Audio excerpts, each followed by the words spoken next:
Another day in the SEC, and one-possession games have become the norm. I don't know that I've ever been a part of one like that. A lot of credit goes to Lane and his staff. They had their team really prepared to come into this game and start fast, which they did. A lot of credit goes to our offensive staff and the preparation they put in to not stop. I just told the guys that's a culture win, because you don't win that game if you're not physically tough, mentally tough. We call it hard to kill. And the one thing we're hard to kill. We won't go away. We got to keep getting better. And I'm so happy that the players get return on the work ethic, the physicality we play with, how we practice. It paid off, on offense, and our ability to run the ball at the end of the day was probably the difference in the game, because we sure couldn't stop them very often, but we stopped them when we had to. So great crowd, unbelievable crowd. Hats off to Ole Miss in a really, they're offense guys. I think they lead the country in plays over 30 yards. We probably helped put them further ahead, but they've got a really good team. Questions? Coach, talk about the relentlessness of the defense in that fourth quarter and how that created a good atmosphere for you guys there. Well, they finally got the crowd into it. You got to win first down, and we got like a incompletion, a batted ball, just anything to get a break. But the turning point was when the offense scored and all the offensive players ran over to the defense, and I thought they inspired the defense. Before we got the first stop, it was right after we scored. About 7 of them ran over there. Lucky, Nate, all the guys, Ernest, and I think the defense felt the juice. They felt the juice, got a little cooler, got a little louder, and we got some big stops there. Kirby, why are you guys so good at making second-half adjustments? Again, I don't think it's second-half adjustments. I talked about that on the McAfee show. I don't know that there's enough time in their locker room to truly adjust. You can recognize formations and plays and play them better, but we didn't call a lot of different defenses. We obviously didn't play real well the first drive of the second half for sure, because that was a 1-2 punch and gone. But I'm telling you, every time these kids walk off the field, they just believe they're gonna win and stop them the next time. We just knew they were gonna have to stop them once. If we could ever get off serve and get back to where we needed to get to, that we could win the game. And they were struggling to stop our offense too, which gives the defense hope. What does it say about this offense that even when the defense was struggling to get stops, that it seemed like they stayed consistent and continued to put together drive after drive? Yeah, I think that's the hardest part for us, is that who we are is, we've talked about it, this methodical, bludgeon you, heavyweight boxer that just wants to box will you, and then try to knock you out in the fourth. Well, that's hard to do when that scoreboard's lighting up, because every now and then, everything's not perfect. And all of a sudden you end up in a third down, and all of a sudden you got to punt, or you got to go for it on 4th and 1 or 2. You can't live in that world. You to play like we're playing offensively, which in this game was incredible. You got to get some defensive stops, and we didn't do that well. Lawson lucky with 3 touchdowns today. Obviously, he brings a lot statistically, but from a culture standpoint, what does he bring to this program? This guy, man, he speaks up in every meeting. He loves the place. His dad played here. He never complains. He doesn't gripe. He just keeps on working, man. He's got some of the best toughness in our program, never complains. And, he probably statistically wasn't having the year he wanted to have, but he never pouted. He never complained. What about Dylan Bell? That play Dylan Bell makes, probably that broke the game. It changed the field position, put us in milk mode, put us in what we're really good at, which is like 4-minute offense, chew up the clock. That play that Gunner makes and Dylan makes and Lawson's 3 touchdowns were really a big part of second half. So, Coach, to kind of follow on George's question with the offense, how difficult is it in this day and age to score every time you have the ball, other than the very last down play? Well, it must not be too hard, because both offenses did it. The first half, I don't think there wasn't any, right? We were off serve because of field goals, I guess. And I think maybe we had one more possession than them, because we got the ball to start the game, and we ended the half with the ball. We always talk about winning the middle 8, but we lost because we had to kick a field goal, which I didn't want to kick, and they got a touchdown within 2 plays. So, you lose that middle 8, most of the time you're going to lose the game. You play the way we played defensively, you're probably going to lose games. But look, as bad as we played on defense, I can't sit here and tell you without watching the tape, that's a really good offense. When you go up against Lane, they have really good weapons. They got good plan, and the quarterback run element right now for them makes it really hard to defend. And seriously, did you consider going for it on the fourth, I think 2 or 3 near the end of the game? I wanted to because I believe in winning the game. I believe in winning the game when you can win the game. And, they needed a touchdown. And, everybody assumes, I guarantee you analytics is going to say that I should have gone for it because we win the game on that play. And by putting it in their hands, and everybody assumes that the field goal's made. See, that's the assumption that you've made the field goal. And we had a tough snap there that Gunner gets low, gets up, and Peyton gets it through. But you can't assume that. Like I want my offense who's clicking, who's rolling, who's 6 for 6, who's 12 for 12 in the second half throwing. It's 4th and 2. Go win the game. I really believe in that. But what got me was the stops the defense had. The stops the defense had gave me faith that whether we made the field goal or not, we could go out and stop them. And being at home and them having to go out in that environment was really hard in that 2-minute. We lived that last year at their place, trying to play 2-minute. Guys are jumping the snap count. You're getting rushed. I mean, the only time we got rushed all day was in the 2-minute. Can you remember a time that your team didn't get a stop defensively in the first half, and how frustrating was that for you not to be able to do that? I've been a part of a few. Johnny Manziel may have done that to us at A&M. I don't want to remember them, so I don't know if that's fact or not. But the problem was it wasn't that they scored every possession. It's that we were chewing up a lot of clock. So they weren't getting to score a lot. They were only getting to score a couple times. He had to have been frustrated because he wants the ball. And so here we are methodically going down the field, and he score. Plus the field position. I mean, we're giving them a head start at 35. We cannot kick the ball out of bounds, guys. The percentages of scoring from the 35 and 25 changes 10 to 15%. And you just can't be a good team and do that. Kirby, more than a few players said that this is a fourth quarter team, built Yeah. to be a fourth quarter team. What are you and the coaching staff doing to make that happen? And how does this team, in that regard, compare with some of the other teams you've had?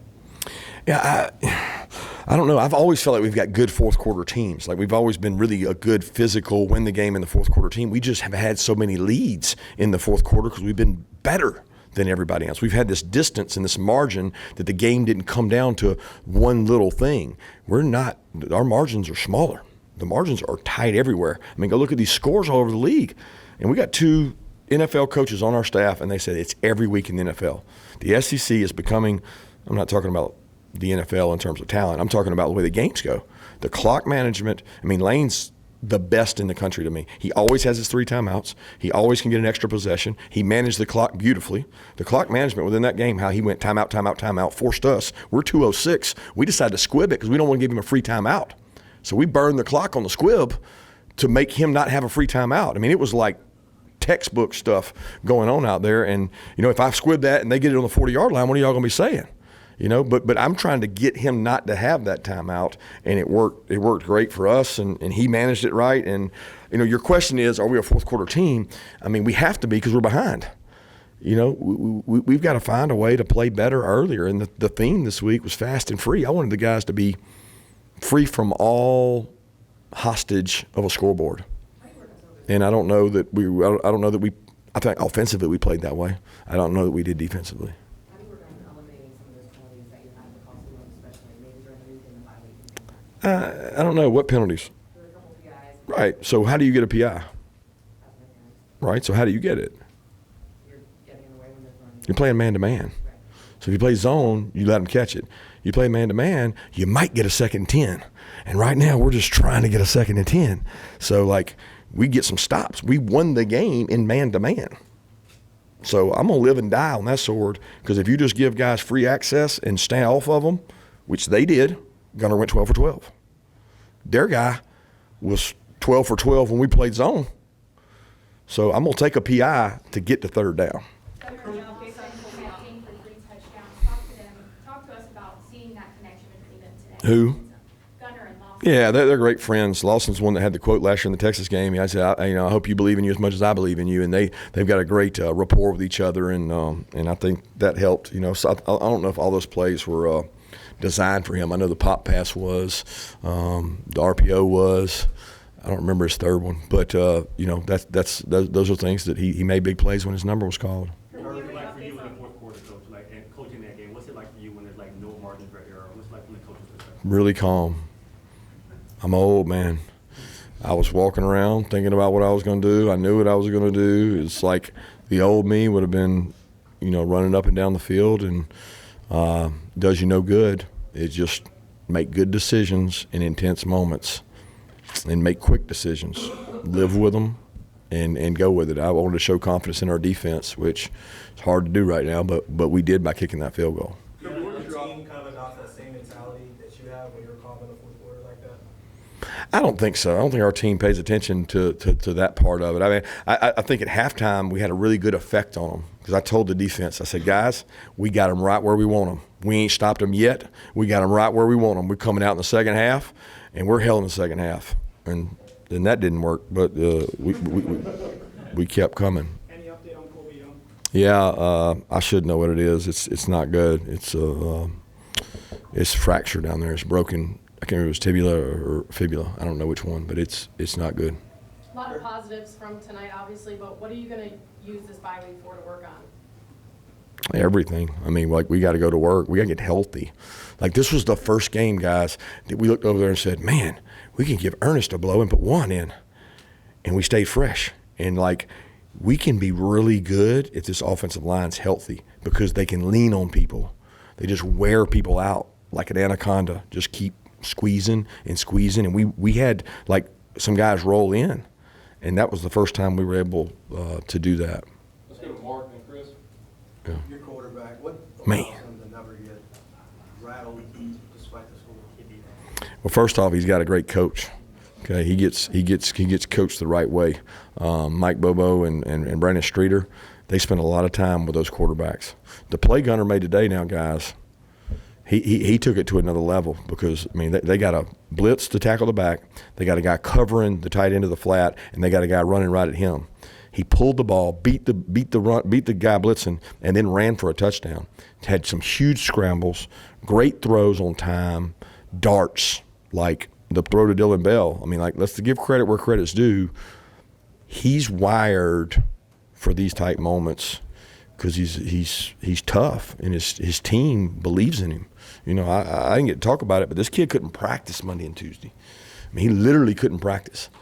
His oblique, the shots he took at Auburn, he's beat up, and we're like, okay, we won't use you in the quarterback run game. We'll get to you. Coach, I want to run it. I want to run it. My team needs to see me run it. And he did. And, we were concerned he wouldn't be able to go, and there was no flinch in him. I wanted to segue Kirby off the offensive line. The way you guys played in the fourth quarter, really started to lean on Yeah. impose your will. What does that do for this football team as you guys continue to go forward, especially the play? I don't think any penalties in the offensive line either. Yeah, I was amazed. I kept talking about that. I thought that would be the only way we get a drive killer was that. And they had great technique. We do a lot of research on what are holds, what aren't holds, and send them on, make those kids watch those each week. And I think that helps us. But, one of our coaches said it best. He said, if we can run the ball and stop the run, which we have done that, we've run the ball and we've stopped the run, we'll be in every game we play. It'll just be holy hell to win it. And we are defining that. Every week. We are slowly but surely defining that. Nate was productive tonight. Just what have you seen from him really the last few weeks, ever since? More aggressive, less thinking. He had some strip outs in this game last year. He's concerned about it. I thought he had some big runs. Killer was the third and the one that we could ice the game. We thought we had it. We missed a block. I wanted Nate to hit that and ice the game, but I think we missed a guy on that one. But I'm really impressed with what Nate's done. Coach, you talked about Gunner's toughness. How much does that wear off on his teammates? How much does the rest of the team absorb that toughness identity because their quarterback's out there? Oh, yeah, absolutely. The offensive line, they see it. They see how that kid plays. They want to play for him. They want to compete for him. The backs, too, the receivers, they love Gunner. Gunner's the most lovable guy because he never crosses anybody. He's just Mr. Positive, and yes, sir, coach. Yes, sir, coach. You can't get him to say anything. That's after one, Kirby, you mentioned the margins right now are tighter around the league. Don't you agree? Yeah, and most coaches have said the same thing. Why do you think that is, though, from compared to 2-3 years ago? I don't know. People will say the portal. I mean, there's money everywhere, right? So everybody's, especially in our league, so it just kind of, it's like sand. It just kind of levels out, you know. It just goes and it oozes and it levels out, and there's more depth. There's good players. People are going out and picking up. I mean, Arkansas can go get a quarterback like they get that keeps them in every game. I mean, like everybody's got depth in players, and I want to say it's the portal. I don't know. I know it's going to be hard on my heart if it continues because we had a run here where we didn't have as many of those, and now it seems like every week. I do want to thank Lane, though, for the end of the game. He gave me some hot yoga tickets that I can go to yoga, so I tell him I appreciate that. Thank you, Coach.